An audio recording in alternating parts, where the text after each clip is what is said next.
Assalamualaikum warahmatullahi wabarakatuh. Selamat pagi, salam sejahtera bagi kita semuanya. Shalom, Om Swastiastu, Namo Buddhaya, salam kebajikan. Yang saya hormati Wakil Presiden Republik Indonesia, Bapak Profesor Dr. Kyai Haji Ma'ruf Amin beserta Ibu Wuri Estu Ma'ruf Amin. Yang saya hormati Ketua, para Wakil Ketua dan para anggota Majelis Permusyawaratan Rakyat Republik Indonesia. Yang saya hormati Ketua, para Wakil Ketua dan para anggota Dewan Perwakilan Rakyat Republik Indonesia. Yang saya hormati Ketua, para Wakil Ketua dan para anggota Dewan Perwakilan Daerah Republik Indonesia. Yang saya hormati Ketua, para Wakil Ketua dan para anggota lembaga-lembaga negara. Yang saya hormati Ibu Profesor Dr. Hajah Megawati Soekarno Putri, Presiden Republik Indonesia kelima. Yang saya hormati Bapak Jenderal TNI Tri Sutrisno dan Bapak Dr. Haji Hamzahas. Yang saya hormati Bapak Haji Muhammad Yusuf Kalla beserta Ibu Hajah Mufidah Yusuf Kalla. Yang saya hormati Ibu Hajah Sinta Nuriyah Abdurrahman Wahid. Yang saya hormati Yang Mulia para Duta Besar negara-negara sahabat dan para pimpinan perwakilan badan dan organisasi internasional. Yang saya hormati para Menteri Kabinet Indonesia Maju, Jaksa Agung, Panglima TNI dan Kapolri, serta Kabin. Yang saya hormati para Ketua Umum Partai Politik, Bapak, Ibu, Saudara-saudara sebangsa dan setanah air, para hadirin yang saya muliakan. Kita saat ini sudah memasuki tahun politik. Suasana sudah hangat-hangat kuku dan sedang tren ini di kalangan politisi dan parpol. Setiap ditanya capres dan cawapresnya, jawabannya belum ada arahan Pak Lurah. Saya sempat mikir, siapa ini Pak Lurah? Sedikit-sedikit kok Pak Lurah. Belakangan saya tahu yang dimaksud Pak Lurah ternyata saya. Ya, saya jawab saja, saya bukan lurah. Saya adalah Presiden Republik Indonesia. Ternyata Pak Lurah itu kode.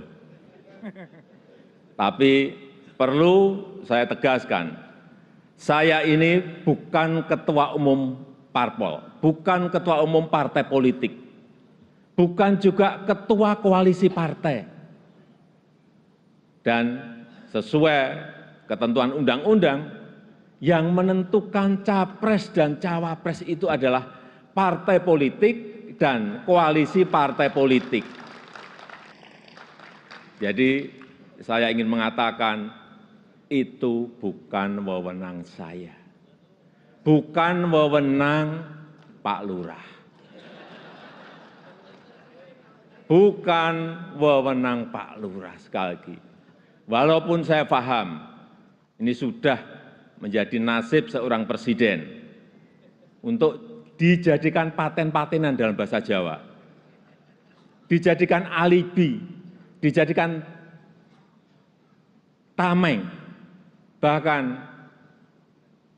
walau kampanye belum mulai, foto saya banyak dipasang di mana-mana. Ya, saya harus ngomong apa apa adanya. Saya ke provinsi A, ada. Ke kota B, ada. Ke kabupaten C, ada juga. Sampai ke tikungan-tikungan desa saya lihat, ada juga. Tapi bukan foto saya sendirian. Ada di sebelahnya bareng capres. Ya, saya kira menurut saya juga enggak apa-apa, boleh-boleh saja. Bapak Ibu yang saya muliakan,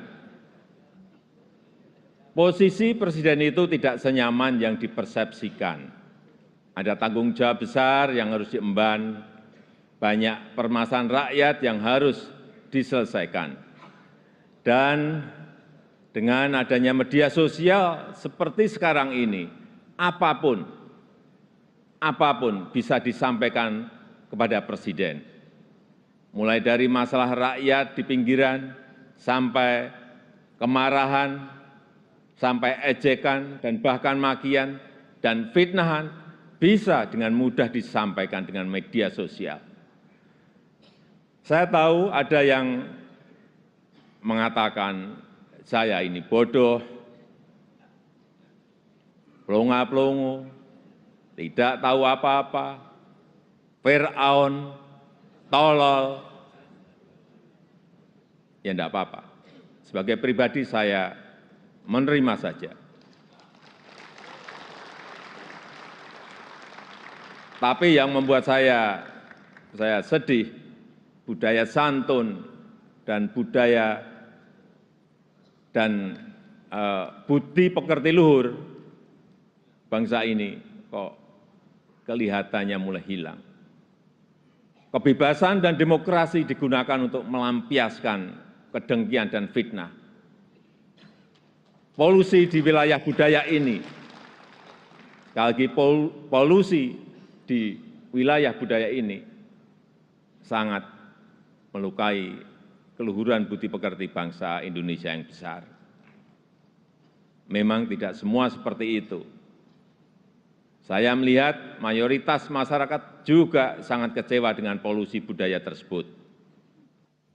Cacian dan makian yang ada justru membangunkan nurani kita semua, nurani bangsa untuk bersatu menjaga moralitas ruang publik, bersatu menjaga mentalitas masyarakat, sehingga kita bisa tetap melangkah maju, menjalankan transformasi bangsa menuju Indonesia maju, menuju Indonesia emas 2045.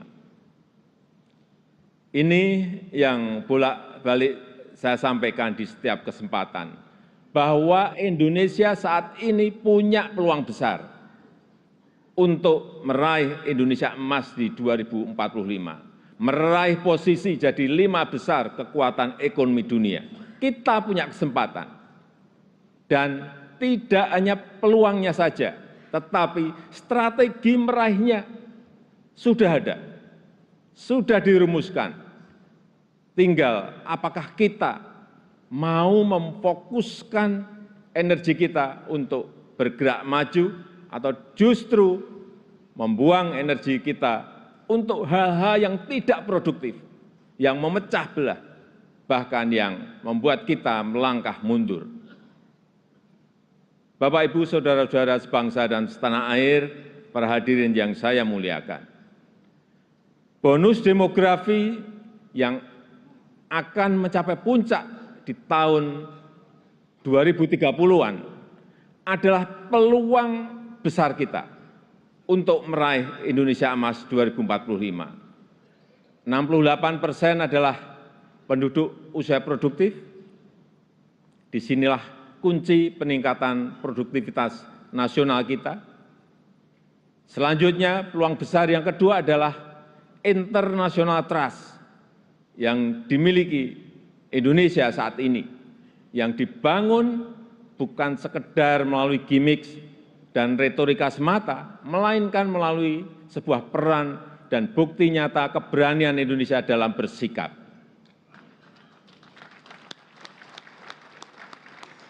Momentum presidensi Indonesia di G20, keketuaan Indonesia di ASEAN, konsistensi Indonesia dalam menjunjung HAM, kemanusiaan dan kesetaraan, serta kesuksesan Indonesia menghadapi krisis dunia 3 tahun terakhir ini telah mendongkrak dan menempatkan Indonesia kembali dalam peta percaturan dunia.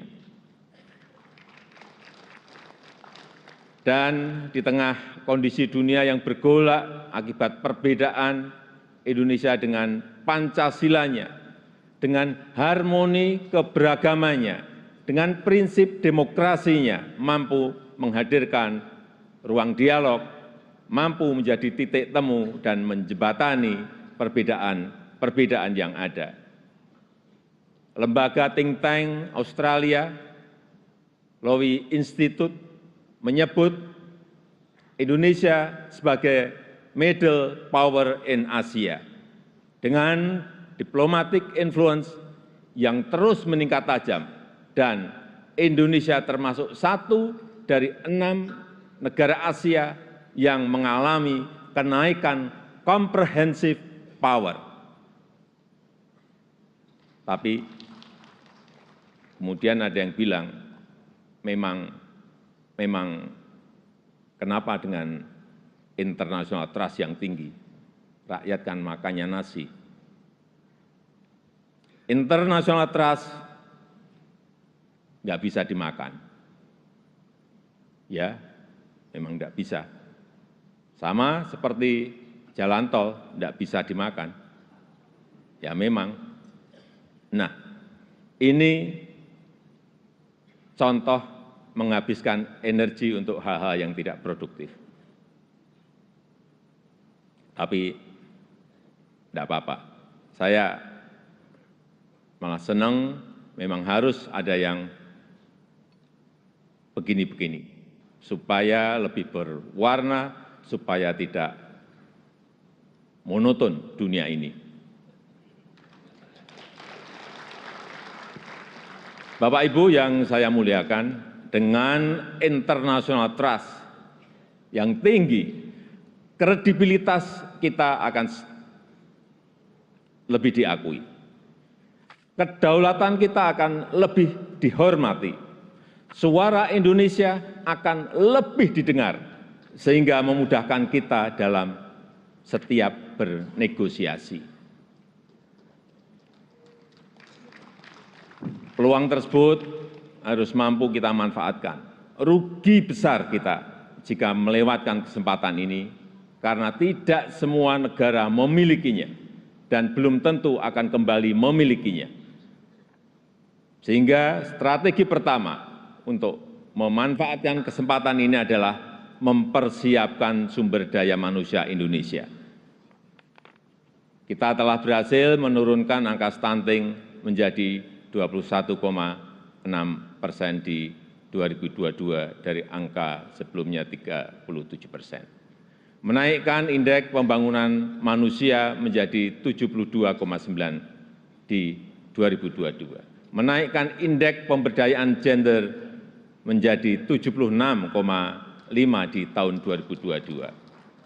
Menyiapkan anggaran perlindungan sosial total kalau dijumlah dari 2015 sampai 2023 sebesar 3.212 triliun, termasuk di dalamnya Kartu Indonesia Sehat, Kartu Indonesia Pintar, KIP Kuliah, PKH, Kartu Sembako, serta perlindungan kepada lansia, penyandang disabilitas, dan kelompok-kelompok rentan lainnya, serta rescaling dan upscaling tenaga kerja melalui Balai Latihan Kerja dan program Kartu Prakerja.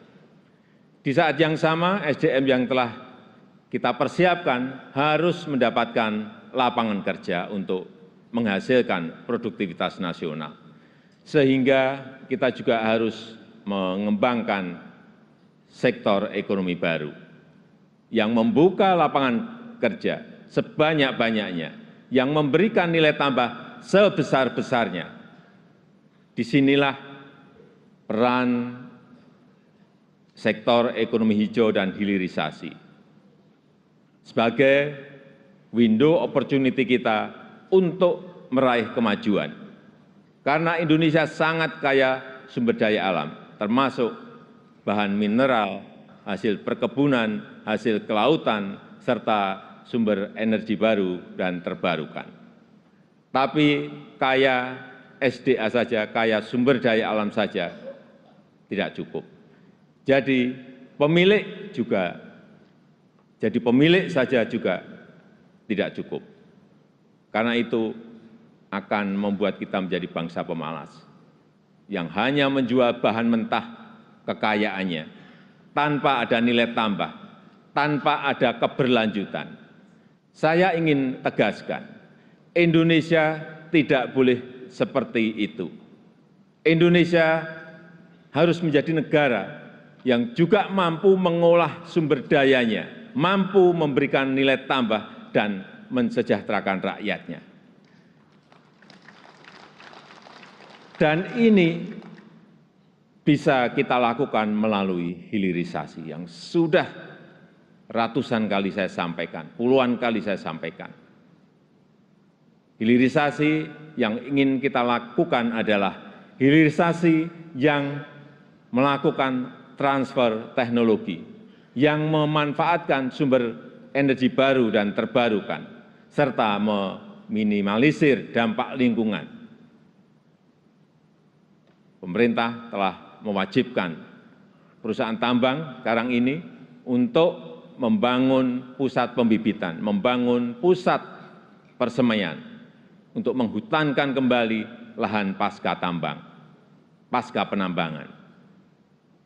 Hilirisasi yang ingin kita lakukan adalah hilirisasi yang tidak hanya pada komoditas mineral, tapi juga non-mineral, seperti sawit, rumput laut, kelapa, dan komoditas-komoditas potensial lainnya, yang mengoptimalkan kandungan lokal, yang bermitra dengan UMKM, bermitra dengan petani, bermitra dengan nelayan, sehingga manfaatnya terasa langsung bagi rakyat kecil.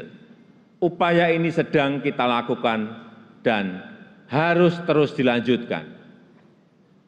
Ini memang pahit bagi para pengekspor bahan mentah. Ini juga mungkin pahit bagi pendapatan negara dalam jangka pendek. Tapi jika ekosistem besarnya sudah terbentuk, jika pabrik pengolahannya sudah beroperasi, saya pastikan ini akan berbuah manis pada akhirnya.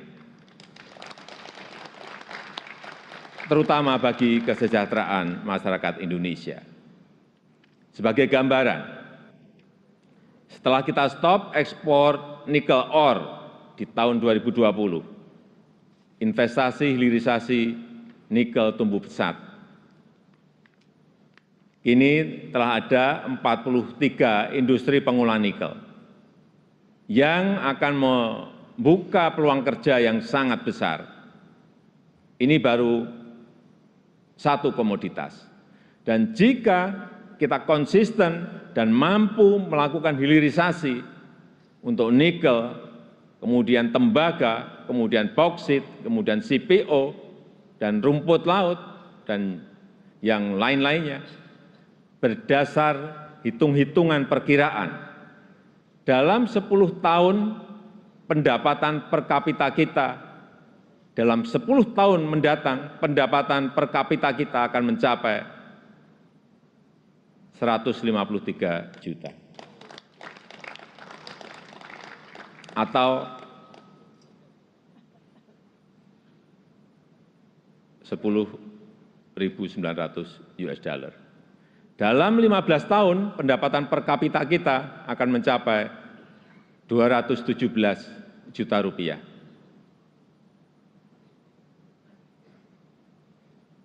Atau kurang lebih 15.800 US dollar.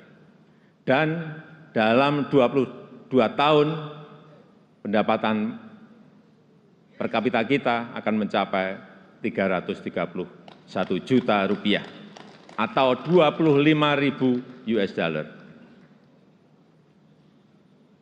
Sebagai perbandingan, tahun 2022 kemarin kita berada di angka 71 juta rupiah. Artinya, dalam 10 tahun lompatannya bisa 2 kali lipat lebih, di mana fondasi untuk menggapai itu semua sudah kita mulai, pembangunan infrastruktur dan konektivitas yang pada akhirnya menaikkan daya saing kita. Kita tahu berdasarkan International Institute for Management Development, IMD, daya saing kita di tahun 2022 naik dari ranking 44 menjadi 34. Kenaikan ini merupakan kenaikan tertinggi di dunia. Pembangunan dari desa, pembangunan dari pinggiran dan daerah terluar yang pada akhirnya memeratakan ekonomi kita dengan dana desa yang kita gelontorkan total mencapai 539 triliun dari tahun 2015 sampai tahun 2023. Konsistensi reformasi struktural, terutama penyederhanaan regulasi, kemudahan perizinan, kepastian hukum, dan pencegahan korupsi, semua itu menjadi modalitas kita untuk meraih kemajuan. Oleh sebab itu, saya berulang kali menyampaikan kepemimpinan ke depan sangat menentukan masa depan Indonesia. Ini bukan tentang siapa yang jadi presidennya. Bukan itu. Tapi apakah sanggup atau tidak untuk bekerja sesuai dengan apa yang sudah kita mulai saat ini. Apakah berani atau tidak, mampu konsisten atau tidak. Karena yang dibutuhkan itu adalah nafas yang panjang. Karena kita tidak sedang jalan-jalan sore, kita juga tidak sedang lari sprint. Tapi yang kita lakukan harusnya adalah lari maraton untuk mencapai Indonesia emas.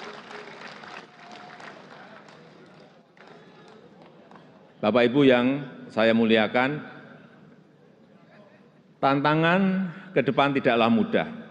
Pilihan kebijakan akan semakin sulit, sehingga dibutuhkan keberanian, dibutuhkan kepercayaan untuk mengambil keputusan yang sulit dan keputusan yang tidak populer. Oleh sebab itu, menurut saya,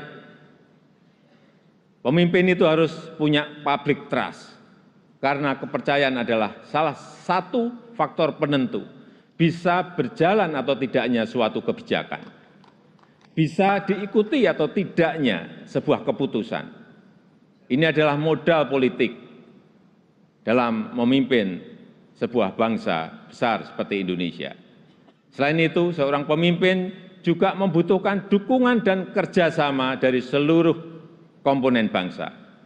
Oleh sebab itu, saya ingin mengucapkan terima kasih kepada pimpinan lembaga tinggi negara, para ulama, para tokoh agama, para tokoh masyarakat, dan para pemimpin adat, kepada guru, budayawan, tenaga kesehatan, dan awak media, kepada partai politik, politisi, aparat pemerintah, dan TNI Polri, serta kepada seluruh lapisan masyarakat yang telah memberikan dukungan selama ini.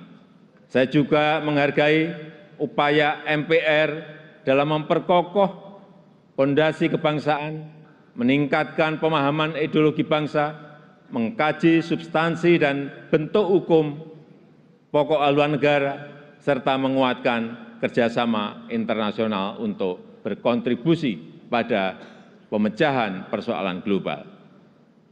Dukungan DPR juga sangat luar biasa besar dalam mendukung reformasi struktural, mendukung upaya perbaikan tata kelola pemerintahan, menghindari penyelewengan pengelolaan keuangan negara, dan mempersiapkan pelaksanaan pemilu serentak tahun 2024. DPD sesuai dengan kewenangannya juga telah aktif menyerap aspirasi masyarakat daerah, berperan dalam penyusunan beberapa RUU, dan juga melakukan telaah terhadap sistem tata negara kita.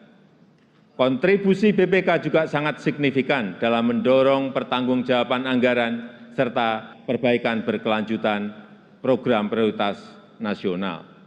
Upaya MA, Mahkamah Agung dalam menciptakan keadilan patut diapresiasi melalui peningkatan transparansi peradilan, pengembangan sistem peradilan berbasis elektronik, serta percepatan proses penanganan perkara dengan biaya murah.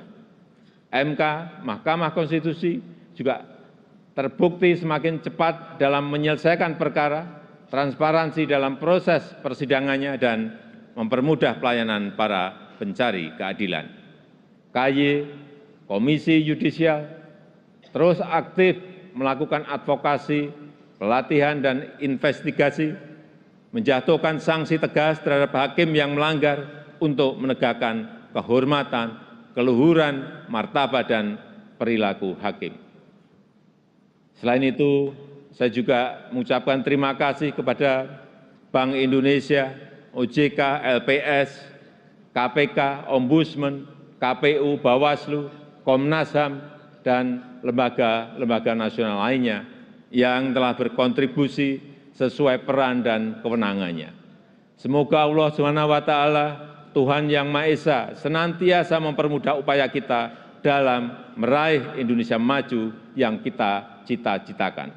Marilah kita bersatu padu, terus melaju untuk Indonesia maju. Dirgahayu Republik Indonesia, Dirgahayu Negeri Pancasila, merdeka! Merdeka! Merdeka! Terima kasih. Wassalamualaikum warahmatullahi wabarakatuh. Om Santi Santi Santi Om, Namo Buddhaya. Untuk informasi, yang saya pakai ini adalah baju adat dari Tanimbar ke Provinsi Maluku.